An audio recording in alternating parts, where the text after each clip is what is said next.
አምላካችን ኢየሱስ ክርስቶስ ስጋውን ቆርሶ ደሙን አፍስሶ የሰጠን አምላክ የተመሰገነ ይሁን። እናንተንም ደግሞ ሁላችሁም አንድ ሁነን ቤተክርስቲያኒቱ ሰብስባ አንድ ያደረገችን ልጆች ነን እና እግዚአብሔር ይባርካችሁ፣ እግዚአብሔር ይቀድሳችሁ፣ እግዚአብሔር ከፈተና ይሰውራል። ሃይማኖታችን አጽንተን ምግባራችን አቅንተን የምንኖርበትን ዘመን እግዚአብሔር ይባርክልን፣ ጸሎታችንን ያሳርግልን። ምንለምነው ልመና ሁሉ ይስማል። ጸሎት መጸለይ ነው፣ ወቅቱን ጠብቆ መጸለይ ጥሩ ስለሆነ ነው እና አንዳንድ ጊዜ ግርግር አንበል። ቤተ ክርስቲያን እኛን አሳድጋለች። ግርግር የላትም፣ ምንም የላትም። እኔ ስናገር ከመንበረ ጸባዖቱ ይደርሳል፣ ያም ሲጸልይ ከመንበረ ጸባዖቱ ይደርሳል። አሁን ደግሞ ግዴታ ደግሞ ዝም ብሎ ወሬ ማናፈስ ያ አይደለም፣ የኛ ቤተክርስቲያናችን ስርዓት አይደለም እና ቅዱስ ገብርኤል በዕለተ ቀኑ ያደረገውን ታምራት አማላጅነቱ ክብር ምስጋና ይግባው። ሁላችንም ደግሞ አሁን ያላችሁ ሁሎች አላችሁ። ማን ያያችሁ? እግዚአብሔር። ማን ያየቻችሁ? ቤተክርስቲያን። ማን ነው ጸሎታችሁን የሰማችሁ? እግዚአብሔር። እግዚአብሔርን ማመስገን ጥሩ ነው። ሁሉም እግዚአብሔር ነው ማመስገን ያለብንና ይህን ክረምት በሰላም አሳልፎ ለብርሃነ መስቀሉ እግዚአብሔር ያደርሰን። ከኛ ተለይተው ያረፉትን ነፍሳቸውን ይማርልን፣ የተጨነቁትን ያረጋጋልን፣ የታሰሩትን ያስፈታልን። አምላካችን መድኃኒታችን ኢየሱስ ክርስቶስ ስጋውን ቆርሶ ደሙን አፍስሶ የሰጠን አምላክ የተመሰገነ ይሁን። በሰላም ውለናል፣ ደግሞ በሰላም ያሳድረን። አቡነ ዘበሰማያት ረዳው ወራለየ ኢየሱስ ክርስቶስ ከእስራኤል ተናዘዙ ይህዲ ግፍታ አንጸልቅ ሊቃና ስራዲያት ወደ ምሳሌ ያበዛ ዘዋው ሙሰልጣና ለሐዋርያት ወዛይምረ መንፈስ ቅዱስ እስራኤል ከሙ ኃጢአት ዘወርኩም ንስክሙ አበየ ካህናት አበየ ዲያቆናት አግብርቱ አመተ እግዚአብሔር ኮኑ ብፁዓን ወንጹዓን ይሬሴክሙ ለነ መንግሥተ ሰማያት እግዚኦ መሐረነ ክርስቶስ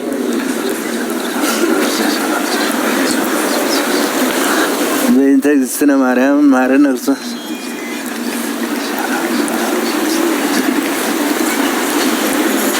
ወእግዚእ ኢየሱስ ክርስቶስ ስራት ያተ ሁሉ ዝከ እግዚአብሔር ይፍታ። ይህን ውለታ ያደረገልን አምላክ የተመሰገነ ይሁን። በእኔ ላይ የሚያደረገውን አመሰግናለሁ።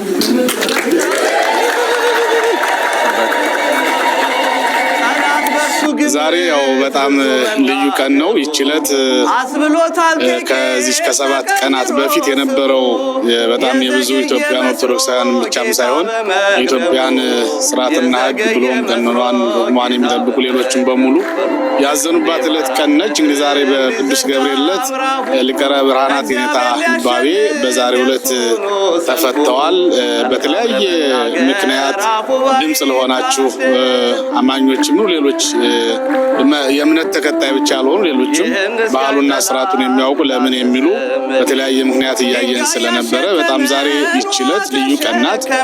ምክንያቱም አባታችን በርካታ ዘመናት ብዙ ሊቃውንትን ያፈሩ ያስተማሩ በገዳም ጸንተው የሚኖሩ ብዙ ስራ የሰሩ አባታችን ናቸውና ባልተጠበቀ ሰዓት ጉዳይ ሲፈጸም ብዙዎቹን አሳዝኗል፣ ብዙዎቹን አስለቅሷል። ያሳዘነ ተግባር ነበር። በዛሬው ዕለት እንግዲህ አባታችን ተፈተው በባህር ዳር ፈለገ ገነት ቅዱስ ጊዮርጊስ ካቴድራል የስንብት መርሃ ግብር አድርገው ልጆቻቸውን ባርከው የተሰናበቱበት ቀን ነው። እንኳን ደስ አላችሁ ሁላችሁም። በመላው ዓለም ያላችሁ ህዝበ ክርስቲያኑ፣ ካህናቱ፣ ሊቃውንቱ፣ ዲያቆናቱ እንዲሁም ገዳማውያን አባቶቻችን የኔታ ሊቀ ብርሃናት መምህር ይባቤ በላይ ዛሬ በ19 ተፈተዋል። ከቀኑ 9 ሰዓት ማለት ነው። ደስ ብሎናል። እንኳን ደስ አላችሁ። በተለያየ ምክንያት ያገለገላችሁ የተባበራችሁ ድርሻችሁን የተወጣችሁ ሁሉ የኔታ ተፈተዋል። እንኳን ደስ አላችሁ ማለት እፈልጋለሁ። እንኳን ደስ አላችሁ። መምህራችን አርያ ስላሴ ሊቀ ብርሃናት በመፈታታቸው በጣም ደስ ብሎናል። በኢትዮጵያም በዓለም አቀፍ ይልቁን በኦርቶዶክስ ቤተክርስቲያን ስም እናመሰግነን። እንኳን ደስ አላችሁ። በሁሉም በሶሻል ሚዲያ ያያችሁም እንዲሁ በአካልም የተከታተላችሁ ክርስቲያኖች ሁሉ መምህራችን፣ መካሪያችን፣ አስተማሪያችን፣ አባታችን በሕግ ጥላ ስር ውለው ነበረ። ዛሬ ግን እግዚአብሔር ይመስገን ራሱ ሕግ አይቶ እንዳለባቸው ተረድቶ ነገሩን አይቶ በሰላም ፈቶ ሸኝቷቸዋል። በዚህ ሁላችንም ደስ ብሎናል። ምክንያቱም አባቶች በሕግ ጥላ ስር አይዋሉ አይባልም፣ ግን አባቶች አባት ናቸውና አንዳንድ ጊዜ የጸሎት አባቶች፣ የትምህርት አባቶች እንደዚሁ ቁጭ ብለው ካን ቦታ ላይ ሲውሉ መንፈሳዊ ምግብ፣ መንፈሳዊ ትምህርት መመገብ መማር የለመደ ምዕመን ይጨነቃል፣ ያስባል። ደቀ መዛሙርት ያዝናሉ። ብዙ ተማሪ ስላለ ያም ተደማምሮ እንትን ይላልና ለዚያ ሲባል ትንሽ እንትን ብለን ነበር። አሁን ተፈተውልን ደስ ብሎናል።